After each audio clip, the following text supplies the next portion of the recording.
It's Charlie's World. 안녕하세요, 찰리브레입니다.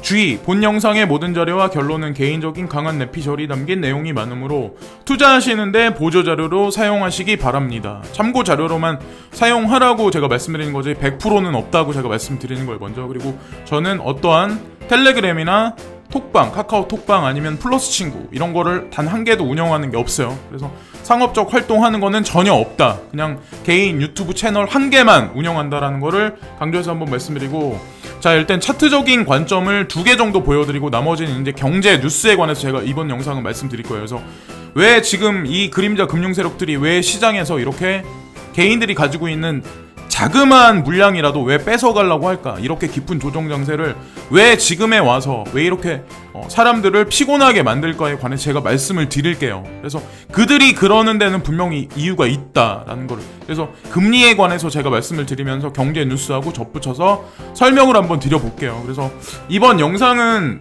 제가 봤을 때는 그래도 내용이 나쁘지 않거든요. 좀 약간 지루하실 감이 없지 않아 있으시긴 하실 테지만 한 번 더 이제 말씀드리고, 자, 이틀 안에라고 제가 말씀드린 거예요. 만약 지금서부터 이제 이틀 안에 $10,000를 안 깨요. $10,000를 안 깬다면 그거는 뭘 얘기하냐면 25일, 26일 근방까지 보면은 $12,000까지 다시 올라간다. 그리고 나서 1,156불, 1,156불까지 다시 한번 찍은 다음에 그 다음에 8월달로 돌아가면서는 되게 많이 가파른 상승세가 일어난다라고 이제 이 사람은 얘기하죠. 이 사람 같은 경우는 그래서 이번 조정 장세가 끝나면 바로 3파가 들어가면서 $17,000까지 올라간다고 이 사람 같은 경우는 보고 있거든요.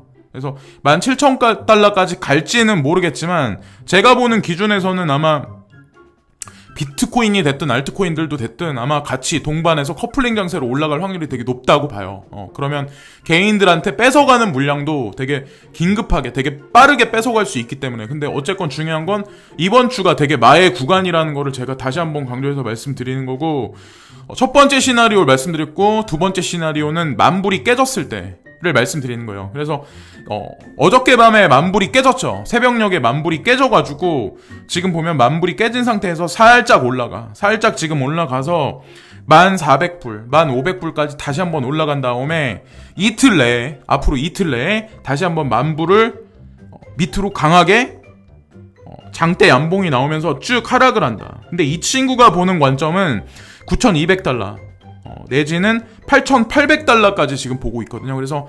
$8,800까지 만약에 찍은 다음에는 상승 3파가 있으면서 가파르게 $13,000까지 곧장 올라갈 거다. 근데 이 친구가 보는 관점은 이번 달 말까지 13,000불까지 보는 거예요. 그래서 두 가지 차트의 시나리오를 제가 말씀드렸는데 두 개 다 공통점은 뭐냐면 결국에는 우상향을 곧바로 할 거라는 거에 관해서 말을 하는 거거든요. 첫 번째 같은 경우는 8월달이 들어가야 조금 가파른 상승세.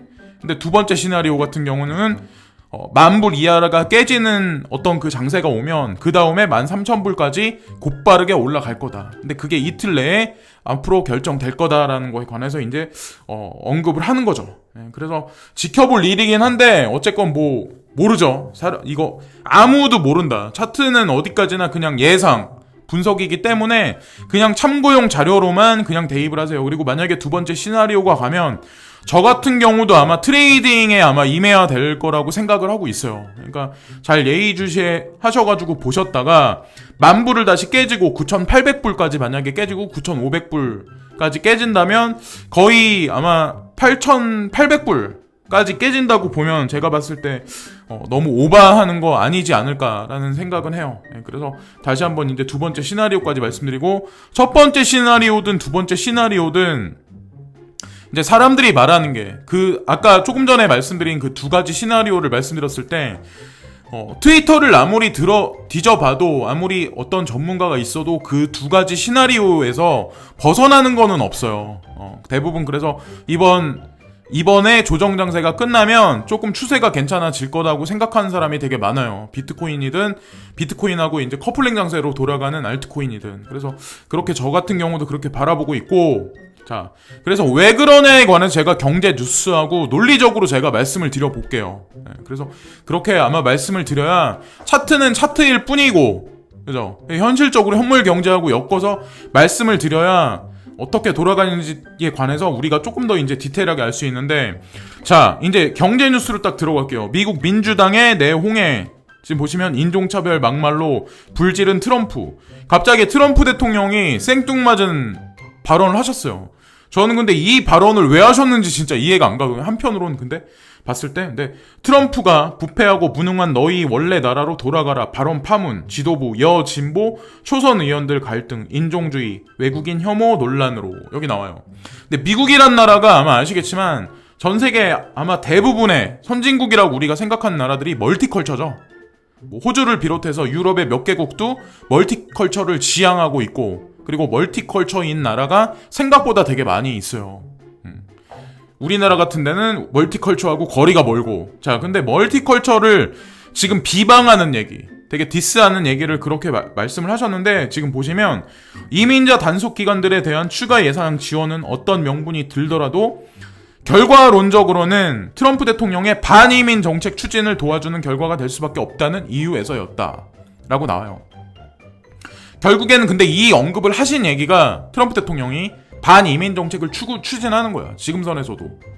그러니까 제가 예전에도 말씀드렸지만 트럼프 행정부가 진짜 원하는 건 뭐냐면 인구가 계속 늘어나는 거를 줄여나가는 거예요. 미국으로 들어오는 이민자, 그리고 미국 내에 있는 불법 이민자들조차도 추방하기 시작하는 거야. 결국에는 그들이 떠나가고 결국 미국이란 나라의 인구가 점점 줄어든다. 서서히라도 줄어들기 시작한다. 경제 규모는 당연히 서서히 축소될 수밖에 없는 거죠. 제가 보는 그림에서는 트럼프 대통령 행정부에서 아마 지금 그런 그림을 그려서 움직이고 있다고 생각을 하고, 이 지금 여성 초선 의원들이 아마 제가 봤을 때는 가만히 있진 않을 것 같아요. 그래서 분란이 되게 많이 생길 거라고 생각을 하고 있고, 신 코픽스 적용한 은행권, 주담대 금리가 내려간다. 그리고 갈아타야 하나. 새로운 잔액 기준 코픽스가 0.3%가 낮아졌다. 갈아타도 새 대출 규제 적용 안 받아. 지금 보면 이게 기준금리에 관해서 인하한 거는 분명히 아니에요. 근데 지금 보면 새롭게 주택담보대출 금리가 인하한 게 있어요. 0.3%. 근데 지금 미국에서 시그널을 아직 주지도 않은 상태에서 한국은 계속 금리를 내리지 않은 상태였죠. 근데 지금 현재 이런 스탠스, 이런 거에 관해서 지금 액션을 취한 거죠. 한국 정부는 현재로서는.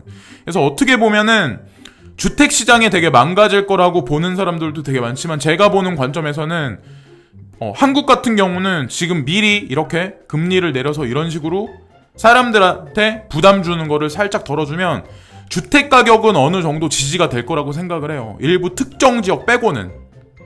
사람들 회전율이 적어지고 이런 데 같은 경우는 공매나 경매나 이런 물건이 넘쳐나겠지만, 대부분의 도심권에 있는, 수도권에 있는 어떤 그런 주택들은 제 기준으로 봤을 때는 오히려 살짝 오른다거나 아니면 그냥 현 상태를 유지하지 않을까라고 보는 저의 개인적인 관점이고, 국가에서는, 한국이랑 국가에서는 그거를 좀 지양이 아니라 지향하고 있는 것 같다는 생각을 하거든요. 한국이란 나라는 40, 50대, 45, 60대, 70대 되시는 분들이 가지고 계신 자산의 80% 이상이 거의 주택이 많기 때문에 그걸 지지하기 위해선 결국에는 금리 조작, 주담대를 결국엔 건드릴 수밖에 없다. 근데 지금까지는 주택 담보대출에 관해서 좀 약간 부정적이게 또 문호를 많이 닫아놨었는데, 서서히 만약에 금리를 서서히 낮춰주기 시작하면 그게 결국엔 어떻게 돌아갈까요?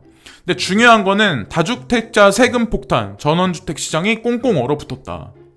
근데 저도 만약에 돈이 진짜 많고 금액이 되게 많으면 이런 데 가서 살고 싶거든요. 약간 전원주택 같은 데 있잖아요.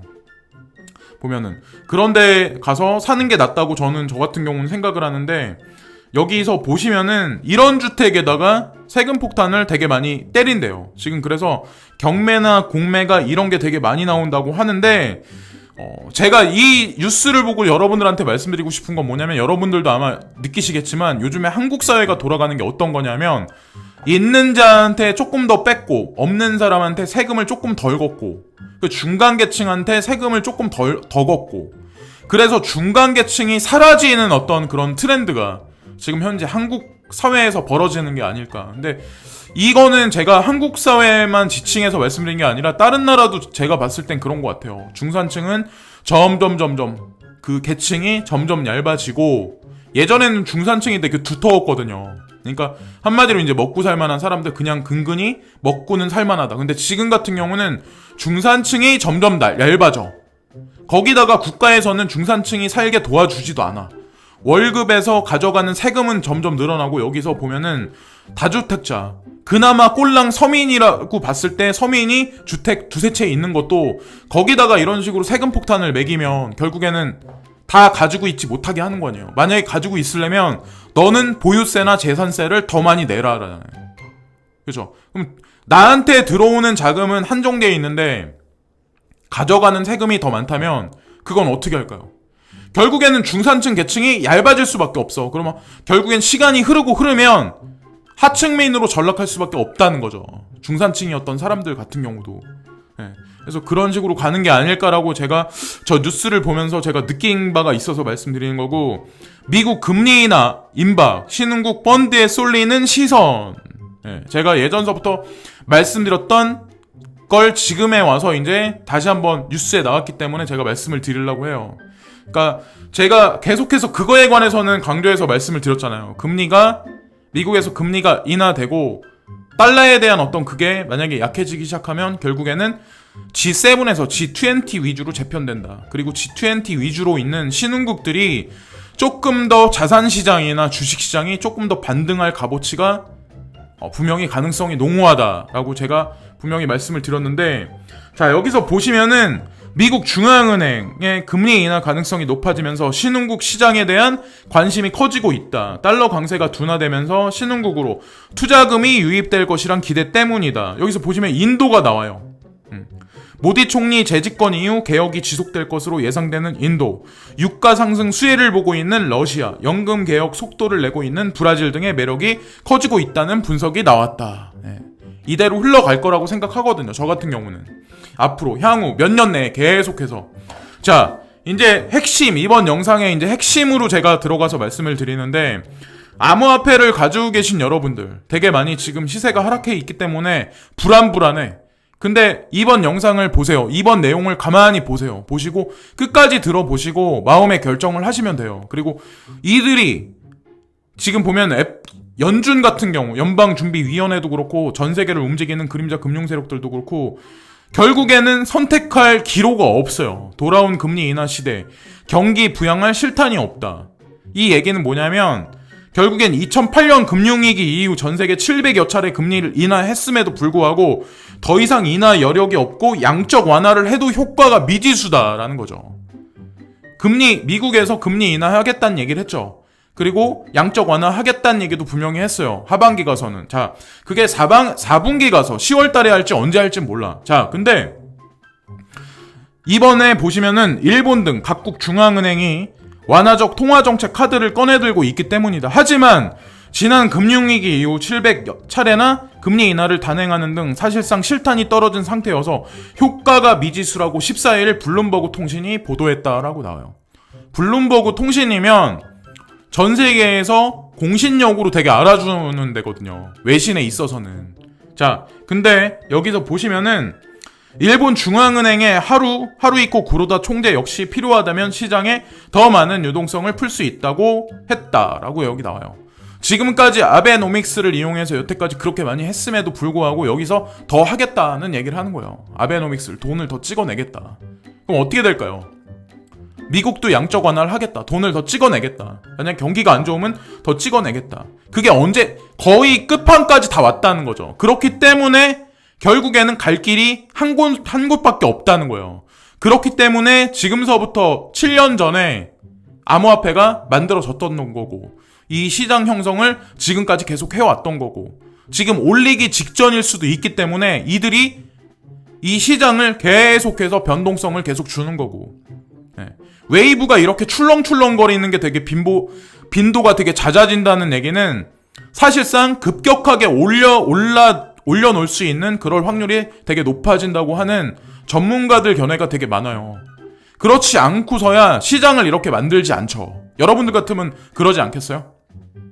자, 문제는 경기 둔화와 싸울 실탄이 과거 금융위기 때보다 현저히 적다는 것이다. 네, 여기서 보시면 말씀드리면 10년간 전 세계 중앙은행들은 700여 차례가 넘는 금리 인하를 단행하며 역사적으로 낮은 금리를 기록하고 있다고 전했다. 그래서 미국 같은 경우 2008년 금융위기 당시 미국의 기준금리는 5%대로 인하 여력이 많았지만 현재는 2.25에서 2.5% 절반에 불과하다. 유럽의 기준금리는 현재 제로를 유지하고 있고 예금금리는 마이너스 0.4%로 마이너스에 진입했다. 지금 마이너스 금리 때요. 마이너스 금리 때. 여기서 금리를 더 내린다? 그리고 돈을 더 프린팅한다? 그럼 돈의 값어치가 어떻게 될까요? 그들은 이미 그걸 알고 있어. 자, 일본도 기준금리가 마이너스 0.1%다. 시장에 자극을 줄 만큼 금리를 낮추는 것이 어려운 것이다. 더 이상 여력이 없어요. 금리를 올려도 금리를 올리지도 못하고 금리를 내릴 수도 없는 상황이야. 그럼 얘네들 입장에서 돌파구가 뭘까요, 과연? 왜 암호화폐 시장을 지금 줬다 폈다 하면서 미국에서도 ETF에 관해서 승인 내준다 안 내준다. 왜 나스닥에 왜 3대 코인이 거기 지수가 올라가 있어요. 비트코인, 이더리움, 리플코인 지수가 거기 왜 올라가 있냐에 관해서 우리가 이 시점에서 지금 생각을 해봐야 돼. 내 리플코인 지금 370원이 있어. 근데 물론 짜증나죠. 그것만 보면 짜증나. 근데 10,000원을 보고 이 시장에 들어왔잖아요. 10,000원을 보고 들어온 거잖아요. 내가 그걸 550원에 샀어. 500원에 샀어. 10,000원을 보고 들어왔잖아요. 네.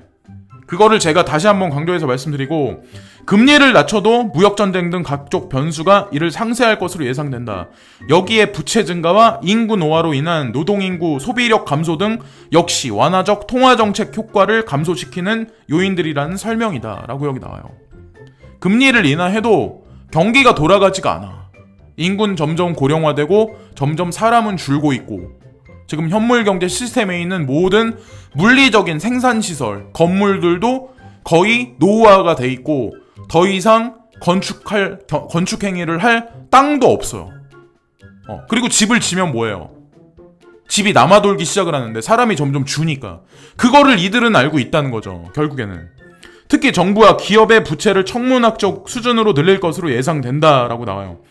가계가 진 부채는 243조 달러, 약 28경 6,424조 원으로 역대 가장 높은 수준을 기록하고 있다.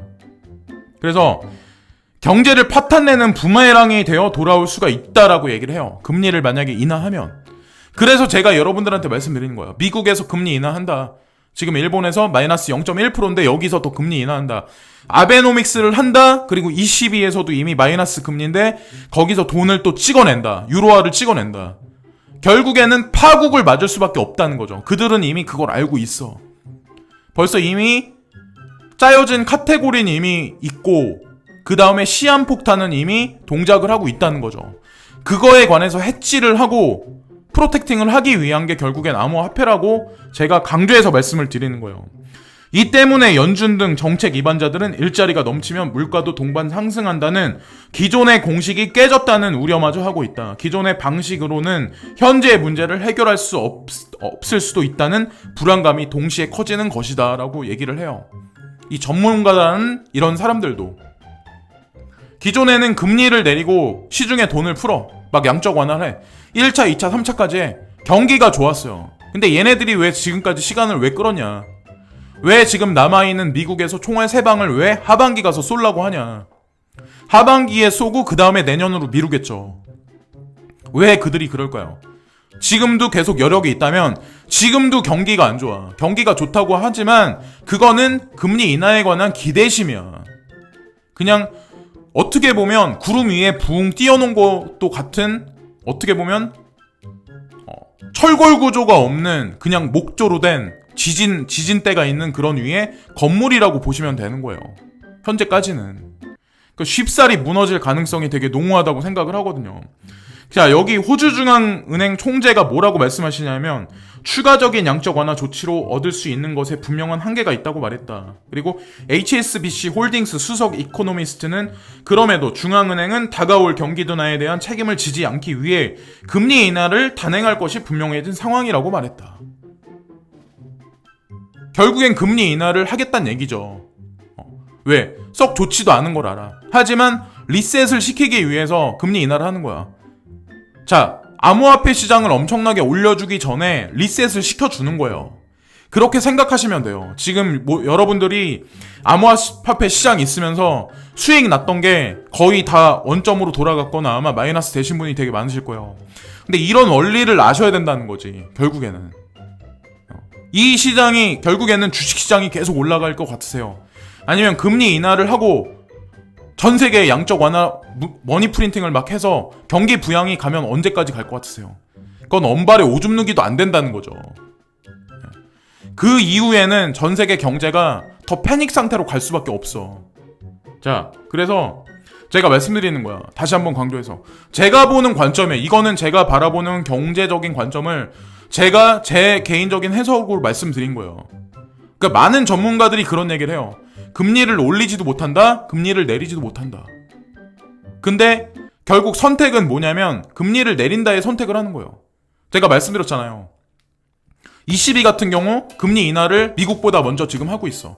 그런데도 지금 유로 경제가 별로 안 좋아. 거기다가 10월 31일 날 노딜 블랙시트까지 코앞에 있어요. 그럼 그게 어떻게 작용을 할까요? 결국에 모든 것들이 유럽 경제 내에 되게 긍정적이게 그 여파가 미칠까요? 독일 경제는 되게 좋아질까요? 그런 건 아니라는 거죠. 그렇기 때문에 지금 8월을 넘어가기 전에 암호화폐를 가진 여러분들한테 괴로움을 계속 주는 거야. 리셋을 하고 있는 거예요. 걔네들은 리셋 나름대로의 리셋을 하고 있는 거예요. 그리고 금융권과 암호화폐 거래소와의 관계도 모호하게 지금 만들어가고 있는 단계라고 저는 생각을 해요. 암호화폐 거래소가 은행이고 은행이 암호화폐 거래소가 되는 어떤 그런 그림을 우리가 모르는 정책 내에서 우리가 모르는 그림 내에서 그들은 지금 만들어가고 있는 거예요. 신용카드가 점진적으로 사라진 사회, 모바일 폰에서 암호화폐를 친구와 주고받고 내가 그거로 그냥 QR코드로 물건을 사고 팔고 그 모든 어떤 우리가 생활하는 모든 거를 QR코드로 그냥 결제할 수 있는 이 시스템이 지금보다 많이 보편화되면 암호화폐는 당연히 거기서 치고 나갈 수밖에 없어. 그래서 우리는 로그인해서 빗썸에 있는 내 돈, 현금, 원화로 했을 때 그리고 업비트에 있는 돈, 뭐 코인원에 있는 돈, 코빗에 있는 돈 그런 걸 보면 마음이 아프죠. 지금 마음이 쓰리고 답답하고 짜증나시죠. 그러나 제가 말씀드렸잖아요. 첫 번째, 두 번째 시나리오인데 결국엔 두 시나리오 다 결국엔 조정 장세를 거치고 시간을 보내면 결국에는 가파른 상승세가 올 수밖에 없다. 그 그림을 이들은 그리고 있다. 지난 우리가 계속해서 몇 년간에 걸쳐서 고생하고 아니면 작년에 들어오셔가지고 고생하셨던 분들 그런 분들이 분명히 마음의 안식을 가질 수 있는 그 정도 상승세가 올 수 있는 시장이 그 정도 매력이 있는 시장이 이 시장이라는 거죠. 끝까지 한번 지켜보세요. 어떤 일이 벌어지나. 여태까지 기다리셨는데 중도에 포기하지 마시고 틀 내가 되게 중요한 시점일 것 같아요. 지금까지 찰리 브라운이었고요. 항상 감사를 드리고요. 구독과 좋아요 부탁드리고 시간 되시는 분들은 광고 시청 한 편씩 부탁드립니다. 항상 진심으로 감사합니다.